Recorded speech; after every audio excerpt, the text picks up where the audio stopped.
Hello friends, this is CA Sachin Jain from Jodhpur. आज मैं आप सभी के साथ जीएसटी से रिलेटेड एक बहुत ही इंपॉर्टेंट और बर्निंग इश्यू डिस्कस करने जा रहा हूं।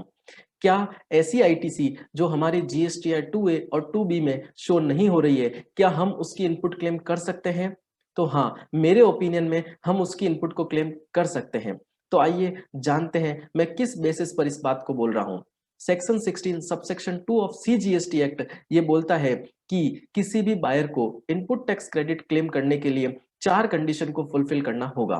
कंडीशन नंबर 1, बायर के पास टैक्स इनवॉइस होनी चाहिए। कंडीशन नंबर 2, बायर के ने गुड्स और सर्विस को रिसीव कर लिया होना चाहिए।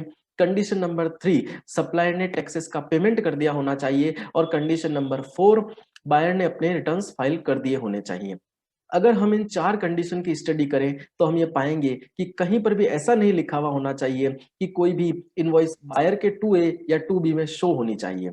अब मैं कुछ एग्जांपल आपके साथ शेयर करना चाहूंगा जिसके अंतर्गत सप्लायर ने अपने रिटर्न तो फाइल कर दिए हैं, टैक्सेस का पेमेंट भी कर दिया है, मतलब कंडीशन नंबर 3 को सेटिस्फाई भी कर दिया है, लेकिन वो बायर के 2A या 2B में शो नहीं हो रहे हैं। जैसे कि एग्जांपल नंबर 1, बायर ने माल किसी एक्स पर्सन को बेचा और उसने जब रिटर्न फाइल किया तो गलती से उसने जीएसटी नंबर किसी वाई पर्सन के डाल दिए। तो उस केस में सप्लायर ने अपना रिटर्न भी फाइल कर दिया, टैक्स का पेमेंट भी कर दिया, लेकिन बायर के जीएसटीआर 2A और 2B में वो आईटीसी ऑटो पॉपुलेट नहीं होगी। एग्जाम्पल नंबर 2, बायर ने जो माल खरीदा वो रजिस्टर्ड एज अ रजिस्टर्ड खरीदा और सप्लायर ने उसे गलती से B2CS के अंदर रिकॉर्ड कर दिया।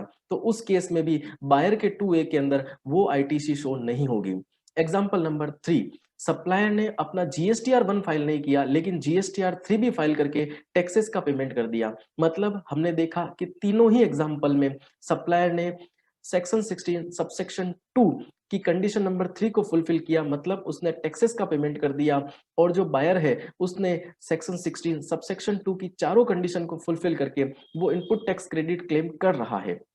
अभी हाल ही में फाइनेंस बिल 2021 की क्लोज 100 के अंदर गवर्नमेंट ने सेक्शन 16 सबसेक्शन 2 के अंदर एक सब क्लोज नंबर AA ऐड किया और उस सब क्लोज के अंदर ये लिखा कि इनपुट टैक्स क्रेडिट क्लेम करने के लिए सप्लायर का जीएसटीआर 1 भरना अनिवार्य होगा और सप्लायर जीएसटीआर 1 जो भरेगा वो बायर के 2A में ऑटो पॉपुलेट होना चाहिए, मतलब बायर को वो कम्युनिकेट करेगा, उसी केस में buyer input tax credit claim करने के लिए एलिजिबल होगा।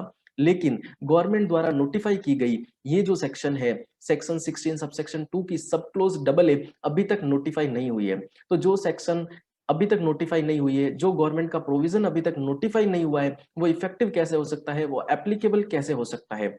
और जब भी ये सब क्लोज AA एप्लीकेबल होगी तो ये प्रोस्पेक्टिव बेस पर होगी, रेट्रोस्पेक्टिव बेस पर नहीं होगी। इसी के साथ मैं आपके साथ एक और पॉइंट डिस्कस करना चाहूंगा कि रूल 36(4) के अंदर आईटीसी की कैपिंग की गई। सबसे पहले 9 अक्टूबर 2019 को जो कैपिंग की गई वो 20% थी। फिर 1 जनवरी 2020 को कैपिंग को 10% पर लाया गया और फिर 1 जनवरी 2021 को उस कैपिंग को 5% पर लाया गया। मेरा सीधा सा सवाल आपसे कि क्या कोई रूल किसी एक्ट के प्रोविजन को ओवरराइड कर सकता है? नहीं, कोई भी रूल किसी भी प्रोविजन को ओवरराइड नहीं कर सकता है। तो जब रूल प्रोविजन को ओवरराइड कर ही नहीं सकता तो रूल 36(4) की रिलेवेंसी कहां हुई? और जब रूल 36(4) रिलेवेंट ही नहीं है तो फिर 2A और 2B में आईटीसी के शो होने की इंपॉर्टेंस कहां है? गवर्नमेंट को इन सारे प्रोविजन को, मतलब 2A और 2B की एप्लीकेबिलिटी को इफेक्टिव करने के लिए अपने पूरे रिटर्न प्रोसेस को एक बार ऑटोमेट करना होगा। ये जब तक ये रिटर्न प्रोसेस ऑटोमेट नहीं होगा तब तक 2A 2B की रिलेवेंस नहीं हो सकती है। तो इस तरह हम इस कंक्लूजन पे पहुंचते हैं कि जब तक 16 सेक्शन 16 सबसेक्शन 2 सब क्लोज नंबर AA नोटिफाई नहीं हो जाती तब तक 2A और 2B की रिलेवेंसी नहीं है। इसी तरह जीएसटी के अन्य मुद्दों पर अपने नॉलेज को अपडेट, अपग्रेड और बूस्ट करने के लिए आप हमारे इस चैनल को सब्सक्राइब कर सकते हैं, बेल आइकन को प्रेस कर सकते हैं ताकि मेरा कोई भी नया अपडेट आप तक सीधा पहुंच सके। Thank you, stay connected, stay update.